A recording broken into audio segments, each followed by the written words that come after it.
weeks. I had not taken molds, and as the demand was strong, it was set up again immediately.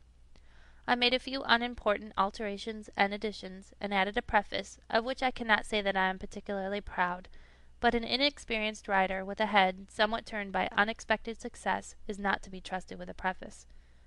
I made a few further very trifling alterations before molds were taken, but since the summer of 1872, as new editions were from time to time wanted, they have been printed from stereos then made.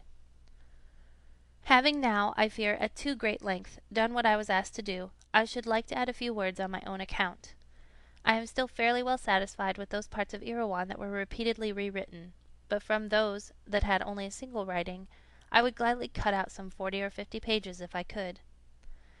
This, however, may not be, for the copyright will probably expire in a little over 12 years. It was necessary, therefore, to revise the book throughout for literary inelegancies, of which I found many more than I had expected, and also to make such substantial additions as should secure a new lease of life, at any rate for the copyright. If then, instead of cutting out, say 50 pages, I have been compelled to add about 60 in vita Minerva, the blame rests neither with my publisher, nor with me, but with the copyright laws. Nevertheless, I can assure the reader that though I have found it an irksome task to take up the work which I thought I had got rid of 30 years ago, and much of which I am ashamed of, I have done my best to make the new matter savour so much of the better portions of the old, that none but the best critic shall perceive at what places the gaps of between 30 and 40 years occur. Lastly, if my readers note a considerable difference between the literary technique of Erewhon and that of Erewhon Revisited, I would remind them that, as I have just shown, Erewhon took something like 10 years in writing, and even so was written with great difficulty, while Erewhon Revisited was written easily between November 1900 and the end of April 1901.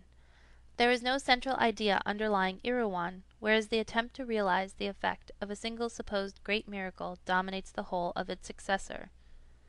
In Erewhon there was hardly any story, and little attempt to give life and individuality to the characters. I hope that in Erewhon Revisited both these defects have been in great measure avoided. Erewhon was not an organic whole. Erewhon Revisited may fairly claim to be one. Nevertheless, though in literary workmanship I do not doubt that this last named book is an improvement on the first, I shall be agreeably surprised if I am not told that Erewhon, with all its faults, is the better reading of the two. Samuel Butler, August 7th, 1901. End of the introductory prefaces.